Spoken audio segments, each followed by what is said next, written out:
तक भारत दुनिया की तीसरी सबसे बड़ी इकोनॉमी होगा? जेपी मॉर्गन ने क्या क्या कहा है, ये बताने के लिए हमारे साथ जुड़ रहे हैं विपिन भट्ट। विपिन जी, बताएं जरा क्या कुछ कहा है जेपी मॉर्गन ने। जी, तो जेपी मॉर्गन ने अपनी रिपोर्ट में एक एस्टिमेट दिया है और ये बताया है कि आने वाले वक्त में भारत की इकोनॉमी का साइज क्या होगा। एक नज़र डालते हैं कि जेपी मॉर्गन का ये एस्टिमेट क्या कहता है, हिंदुस्तान के दम को वो किस तरीके से दिखा रहा है। तो अगर हम इस रिपोर्ट की देखें तो उसका कहना है कि 2027 तक भारत तीसरी बड़ी इकोनॉमिक पावर बन चुका होगा। जो अभी हम कहते हैं कि भारत 3 बड़ी इकोनॉमीज में शामिल होगा, तो 2027 तक ये होता हुआ हम देखेंगे।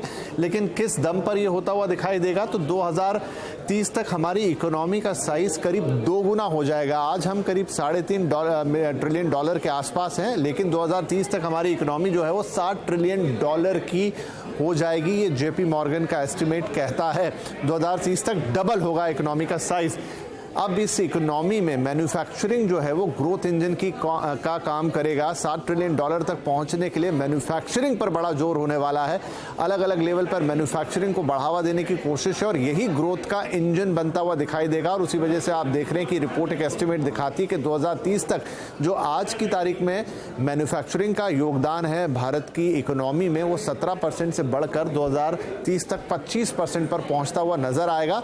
और ये मेन ड्राइवर होगा जो हमें $7 ट्रिलियन तक पहुंचाएगा। और यही रिपोर्ट भी ये बताती है कि 2030 तक जो हमारे एक्सपोर्ट्स हैं, और खास तौर पे ऐसे एक्सपोर्ट जो मैन्युफैक्चरिंग के थ्रू हो रहे हैं, वो डबल होते हुए नजर आएंगे। तो कुल मिला के रिपोर्ट ये कह रही है 2027 से 2030 तक के बीच भारत की इकोनॉमी वर्ल्ड की टॉप 3 इकोनॉमीज में शामिल होंगी। हम $7 ट्रिलियन से ज्यादा की एक इकोनॉमी बन चुके होंगे और वहां पर जो मेन इंजन होगा, जो ड्राइवर का जो काम करेगा एक इकोनॉमी के अंदर, वो होगा मैन्युफैक्चरिंग। जी, बहुत शुक्रिया तमाम डिटेल्स के लिए आपका विपिन जी। और अब बात करेंगे बाजार की, जहां आज निफ्टी बैंक एक्सपायरी के दिन बाजार में दबाव रहा। इसी प्रेशर के साथ बाजार लाल निशान पर आज बंद हुआ। सेंसेक्स, निफ्टी और बैंकिंग शेयर सबसे ज्यादा आज गिरे। सेंसेक्स 551 अंक गिरकर 65,877 पर बंद हुआ, जबकि निफ्टी 140 अंक गिरकर 19,671 पर बंद हुआ। आज सबसे ज्यादा बिकवाली मेटल रियलिटी शेयरों में रही, तो वहीं एनर्जी, पीएससी, आईटी शेयरों पर आज दबाव रहा। मार्केट का पूरा हाल समझने के लिए चलते हैं सुमित के पास। सुमित, मार्केट आज काफी निराश रहा, लेकिन इस बीच सेक्टर्स का कैसा हाल रहा?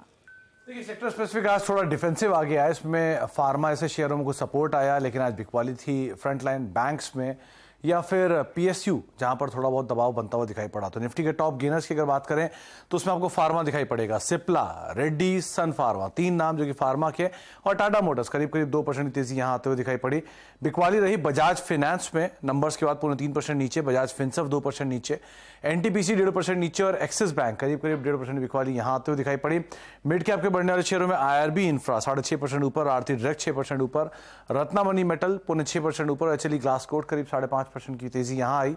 मिड कैप के गिरने वाले शेयरों में तमाम पीएसयूज, हुडको 11% नीचे, एमएमटीसी 10% नीचे, आईटीआई 8.5% नीचे और जेंसार करीब करीब 6% बिकवाली यहां आते हुए दिखाई पड़ी। बैंकिंग लूजर्स में PNB, BOB, HDFC bank, axis bank करीब 1.5 से लेकर 2% तक का फॉल यहां आता हुआ दिखाई पड़ा। तो बैंक्स, पीएसयूज में प्रेशर और फार्मा कुछ हद तक सपोर्टिव। जी, बहुत शुक्रिया तमाम मार्केट अपडेट के लिए आपका सुमित।